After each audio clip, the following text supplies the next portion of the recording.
Hello बच्चों, आज मैं आपको कक्षा 10वीं जिसका विषय है गणित, इसकी वर्कशीट नंबर 38 कराऊंगी, जिसकी डेट है मेरे पास 6 अक्टूबर 2021।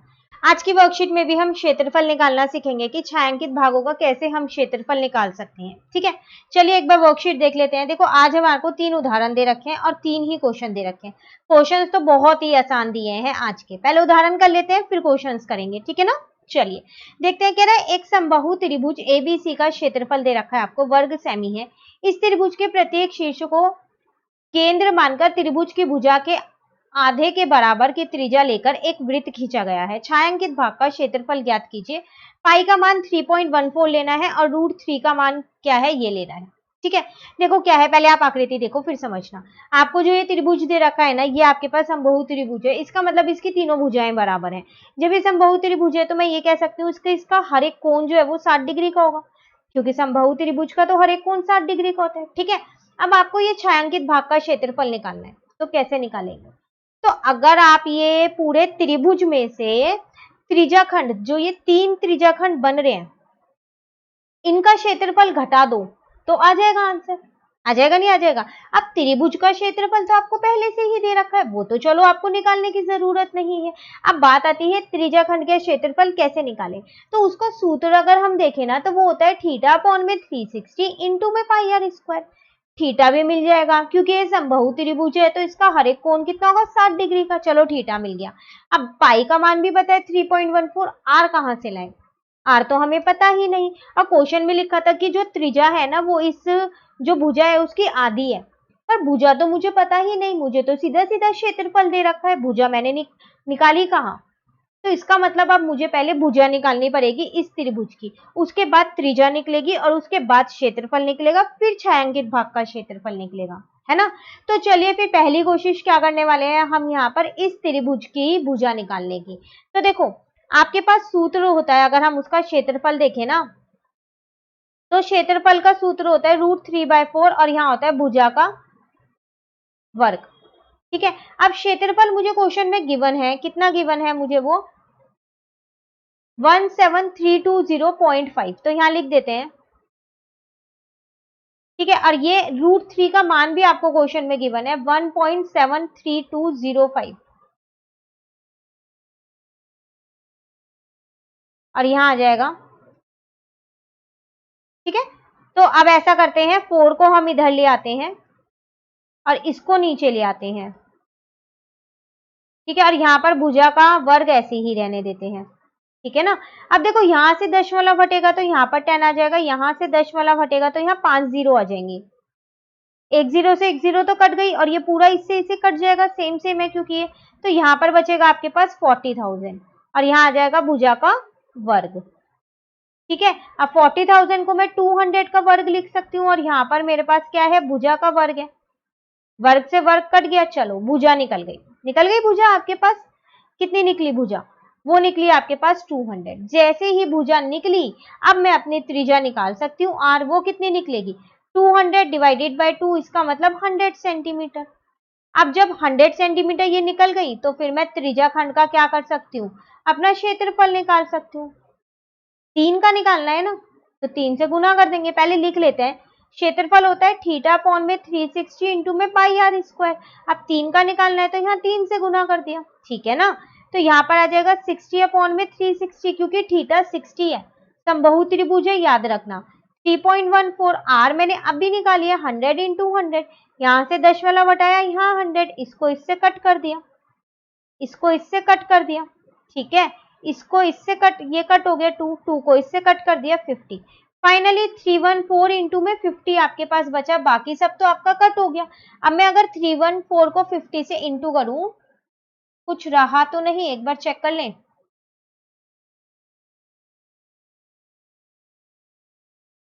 60 को इससे काटा 6 पे, 3 को इससे काटा 2 पे, 100 को 100 से कट कर दिया, 2 को इससे कट किया। ठीक। तो अब जब आप इंटू करोगे तो कितना आने वाला है? 15700। त्रिज्याखंड का क्षेत्रफल भी निकल गया तीनों का, और आपको त्रिभुज का तो पहले से ही दे रखा था। बस अब आप क्या करो, अब आप यहाँ पर घटा दो तो आपका छायांकित भाग जो है उसका क्षेत्रफल आ जाएगा। क्लियर पहला उदाहरण। चलिए दूसरे उदाहरण पे आते हैं। यहाँ क्या कह रहा है आपको?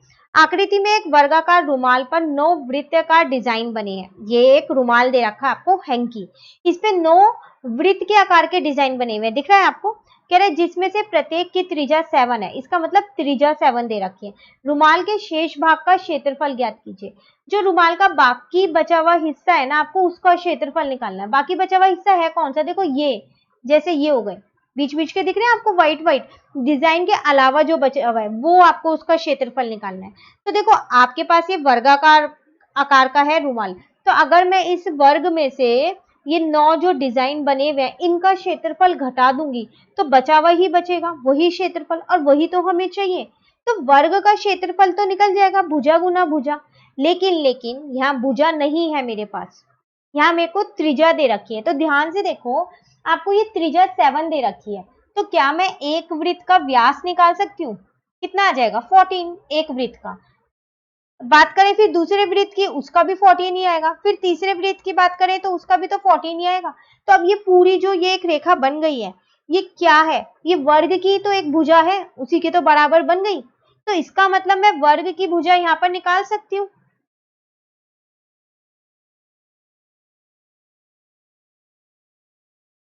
तो वर्ग की भुजा कैसे निकलेगी?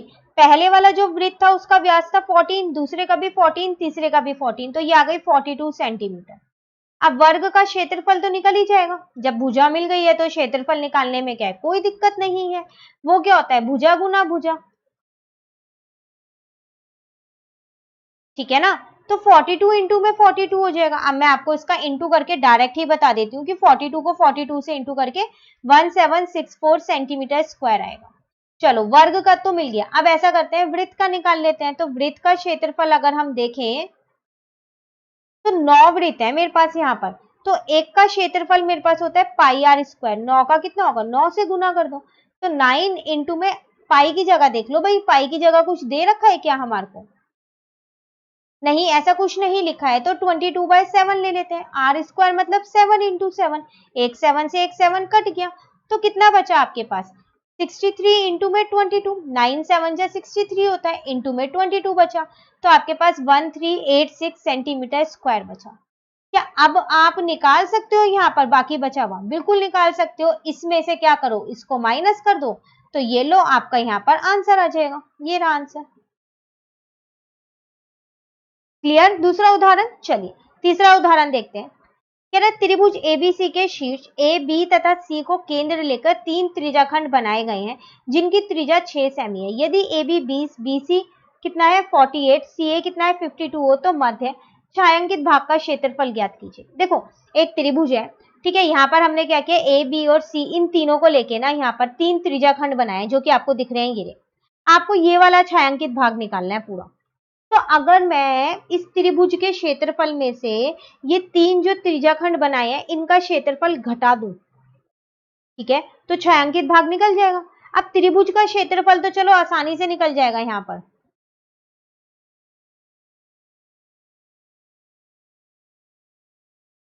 तो त्रिभुज का क्षेत्रफल कितना आ जाएगा मेरे पास यहाँ, वो हो जाएगा हाफ इंटू में बी इंटू में एच। ठीक है, दोनों तीनों चीज गिवन है, बी 48 है और एच 20 है, ठीक है ना। इसको इससे कट किया तो 10 आ जाएगा, तो यहाँ आ जाएगा 480 सेंटीमीटर स्क्वायर। चलो त्रिभुज का क्षेत्रफल तो मेरा निकल गया। अब बात करते हैं त्रिज्याखंड के क्षेत्रफल की। तो देखो यहाँ पर तीनों त्रिज्याखंड अलग अलग है, ठीक है, तो अलग अलग ही निकलेगा फिर वो। तो कैसे निकलेगा देखो,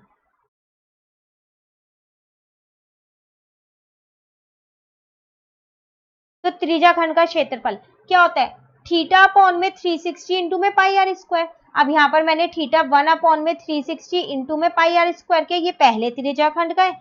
फिर थीटा 2 अपॉन में 360 इंटू में पाई आर स्क्वायर के, ये दूसरे त्रिज्याखंड का है। और फिर प्लस करके थीटा 3 अपॉन में 360 इंटू में पाई आर स्क्वायर के, ये तीसरे त्रिज्याखंड का है।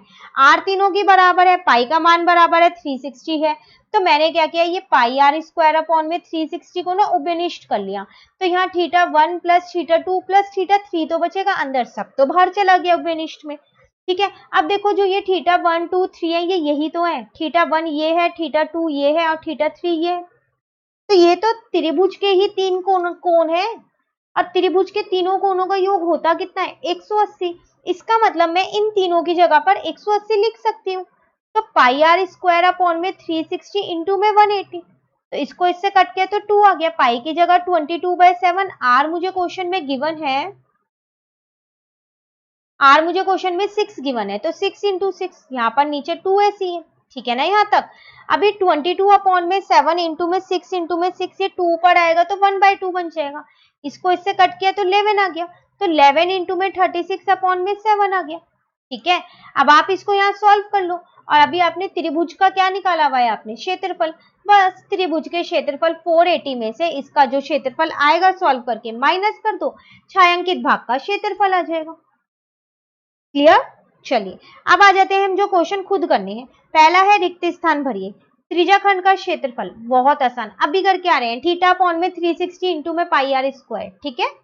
चतुर्थांश का क्षेत्रफल 1/4 पाई आर स्क्वायर। क्यों? क्योंकि वृत्त का क्षेत्रफल होता है पाई आर स्क्वायर, चतुर्थांश मतलब 1/4, तो 1/4 लगा दिया, ठीक है।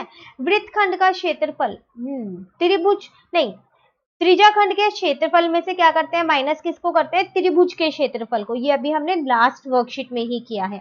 तो त्रिज्याखंड का क्षेत्रफल माइनस त्रिभुज का क्षेत्रफल, ठीक है। चलिए क्वेश्चन नंबर 2 पे आ जाते हैं। कह रहा है आकृति 1 में एबीसीडी भुजा 28 वाला एक वर्ग है। ए बी सी और डी को केंद्र मानकर 4 वृत्त इस प्रकार खींचे गए हैं कि प्रत्येक वृत्त 3 शेष वृत्तों में से किसी 2 वृत्त का बाहरी रूप से स्पर्श करते हैं। छायांकित भाग का क्षेत्रफल ज्ञात कीजिए। देखो ये आपके पास आकृति है, शॉर्ट में समझते हैं। सीधा सीधा कह रहा है ये छायांकित भाग निकालना है, और ये वर्ग आपको एक एबीसीडी दे रखा है, ठीक है। अब देखो इसकी भुजा भी दे रखी है आपको। तो अगर मैं इस वर्ग में से ये चतुर्थांश बने हैं 4 चतुर्थांश है ना ये, क्योंकि इसका हर एक कोण, वर्ग का हर एक कोण 90 डिग्री होता है, तो मैं चतुर्थांश कह सकती हूँ इन्हें। तो जो ये 4 चतुर्थांश बने हैं, अगर मैं उन्हें हटा दूंगी तो ये छायांकित भाग आ जाएगा। अब वर्ग का क्षेत्रफल तो निकल जाएगा, भुजा गुना भुजा, क्योंकि भुजा मुझे यहाँ दे रखी है 28, तो 28 इंटू 28 करके आसानी से आ जाएगा। चतुर्थांश का क्षेत्रफल क्या होता है, 1/4 पाई आर स्क्वायर, यही होता है। आर, आर कहाँ से आएगा, आर नहीं दे रखा हमको। तो देखो हमको ये पूरा दे रखा है 28 है, तो इसका आधा कर दूंगी तो आर निकल जाएगा, तो 28 का आधा कर दो, आर निकल जाएगा। फिर तो आप चतुर्थांश का क्षेत्रफल निकाल सकते हो। निकालने के बाद दोनों को माइनस करना है, ठीक है। तो देखो इसे करेंगे कैसे। क्वेश्चन नंबर 1 मैंने यहाँ लिख दिया है आपका, जो जो आपको सूत्र पूछे गए थे। तो आप स्क्रीनशॉट लेना चाहो तो ले सकते हो, आप लिखना चाहो अभी तो आप लिख सकते हो, ठीक है। उसके बाद क्वेश्चन नंबर 2 देखो। सबसे पहले मैंने वर्ग का क्षेत्रफल निकाला, जैसे अभी आपको समझाया। उसके बाद मैंने त्रिज्या निकाली, 2 से डिवाइड करके 28 को 14 आ गई। उसके बाद 4 चतुर्थांश का क्षेत्रफल निकाला है। तो चतुर्थांश का क्षेत्रफल होता है 1/4 पाई आर स्क्वायर। 4 थे तो 4 से गुना कर दिया, 4 से 4 कट गया, बचा कितना, पाई आर स्क्वायर। पाई की जगह 22/7 रखा, आर की जगह 14 रखा, अभी फाइंड आउट किया था, सॉल्व किया, 4 चतुर्थांश का क्षेत्रफल आ गया। बस अब तो आसान है, छायांकित भाग का क्षेत्रफल ही तो निकालना था। वो कैसे निकालेंगे, वर्ग के क्षेत्रफल में से 4 चतुर्थांश का क्षेत्रफल घटा दो, और दोनों ही मैंने यहाँ निकाल रखे, ठीक है। क्लियर। चलिए क्वेश्चन 2 कंप्लीट। आते हैं क्वेश्चन 3 पे। आकृति में छायांकित भाग का क्षेत्रफल ज्ञात कीजिए यदि एबीसीडी भुजा 14 सेंटीमीटर का एक वर्ग है तथा एपीडी और बीपीसी 2 अर्धवृत्त है। देखो आपको यहाँ क्या करना है, इसका ये छायांकित भाग निकालना है। एबीसीडी, फिर आपको एक वर्ग दे रखा है और इसकी भुजा भी दे रखी है 14। फिर वही आप सेम ही चीज करने वाले हो, वर्ग के क्षेत्रफल में से जो ये 2 अर्धवृत्त हैं इनका क्षेत्रफल घटा दोगे तो आपके पास छायांकित भाग का क्षेत्रफल आ जाएगा। अब वर्ग का क्षेत्रफल तो आप आसानी से निकाल सकते हो, भुजा गुना भुजा, तो 14 इंटू 14 करके आ जाएगा। अब बात करते हैं अर्धवृत्त का। अर्धवृत्त का सूत्र होता है 1/2 पाई आर स्क्वायर। आर चाहिए, तो ये पूरा जो है ये तो व्यास हुआ ना 14, है ना, व्यास ही तो हुआ। इसका आधा कर दूंगी तो त्रिज्या आ जाएगी, बस वो यहां रख देंगे, ठीक है ना। अब देख लेते हैं किया कैसे है। सबसे पहले वर्ग का क्षेत्रफल निकाला जैसे आपको बताया, फिर यहाँ पर मैंने त्रिज्या निकाली 14/2 करके 7 आ गई। अब 2 अर्धवृत्त का क्षेत्रफल चाहिए मुझे, तो अर्धवृत्त का क्षेत्रफल होता है 1/2 पाई आर स्क्वायर। 2 चाहिए इसलिए यहाँ पर 2 से गुना कर दिया, 2 से 2 तो कट गया, बचा कितना, पाई आर स्क्वायर। पाई की जगह 22/7, आर की जगह 7 इंटू 7, हल किया तो ये आ गया। चतुर्था ये अर्धवृत्त का क्षेत्रफल भी आ गया, वर्ग का क्षेत्रफल भी आ गया। छायांकित भाग का क्षेत्रफल कैसे निकालेंगे? वर्ग के क्षेत्रफल में से 2 अर्धवृत्त का क्षेत्रफल को माइनस कर दो। कर दिया माइनस, आ गया आंसर। क्लियर? चलिए, आसान थे तीनों क्वेश्चंस, जल्दी जल्दी से कंप्लीट हो गए। वर्कशीट भी कंप्लीट हो गई हमारे यहाँ 38। वर्कशीट नंबर 39 जो है वो हम अपनी नेक्स्ट वीडियो में समझेंगे। तो अगर आपको ये वीडियो अच्छी लगी तो आप इसको लाइक जरूर कीजिएगा और मेरे चैनल को सब्सक्राइब कीजिए। Thank you.